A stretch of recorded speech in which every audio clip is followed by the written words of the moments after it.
Une énigme que je trouve surprenante et qui aurait été posée en entretien d'embauche chez Apple est la suivante. Vous avez devant vous trois boîtes. Une boîte dans laquelle il y a que des glaces, une boîte dans laquelle il y a que des donuts, et une boîte dans laquelle il y a des glaces et des donuts. Le problème, les étiquettes de ces trois boîtes sont mal placées. Et même, pour être plus précis, chacune de ces étiquettes est mal placée. Et l'énigme est alors la suivante, est-ce que vous pouvez placer correctement les étiquettes en sortant seulement un dessert d'une de ces boîtes? Je vous encourage vivement à essayer de chercher la solution de cette énigme par vous-même.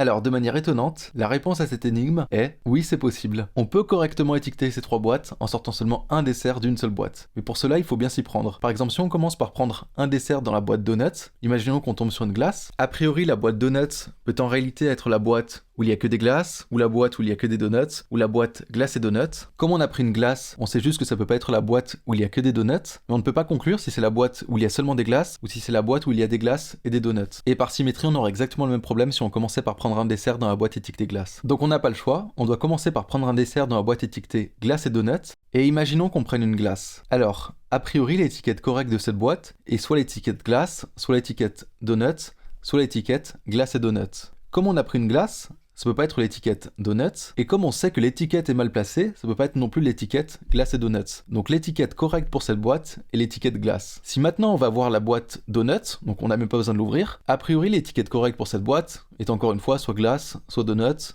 soit glace et donuts. Mais comme on a déjà réussi à placer correctement l'étiquette glace, ça peut pas être celle-ci, et comme on sait que l'étiquette de la boîte donuts est mal placée, on sait que ça peut pas être non plus cette étiquette, l'étiquette correcte. Donc finalement, l'étiquette correcte pour la boîte donuts est l'étiquette glace et donuts. Et donc par élimination, la boîte avec une étiquette glace ne peut pas être la boîte glace, ne peut pas être non plus la boîte glace et donuts, et donc cette boîte est en réalité la boîte donuts. Alors, j'en entends déjà certains qui se demandent, mais si au début dans la boîte glace et donuts, on n'avait pas pris une glace, mais on avait pris un donut. Qu'est-ce qui se serait passé? Eh bien, on aurait procédé exactement de la même manière, et on peut le voir rapidement. Alors, imaginons donc que dans la boîte glace et donuts, on prenne un donut. Alors encore une fois, l'étiquette possible pour cette boîte peut être soit glace, soit donut, soit glace et donut. Comme on a pris un donut, on sait que ça peut pas être une boîte où il y a seulement des glaces. Maintenant, on sait aussi que toutes les étiquettes sont mal placées, donc ça peut pas être une boîte où il y a des glaces et des donuts. Donc par élimination, cette boîte est la boîte donut. À partir de là, on peut en déduire l'étiquette correcte de la boîte étiquetée glace. Comme cette boîte ne peut pas être la boîte donut, vu qu'on a réussi à placer correctement l'étiquette donut, et que l'étiquette correcte pour cette boîte ne peut pas être l'étiquette glace, vu qu'on sait que toutes les étiquettes sont mal placées, par élimination, on obtient que cette boîte est en réalité la boîte glace et donut. Et par élimination,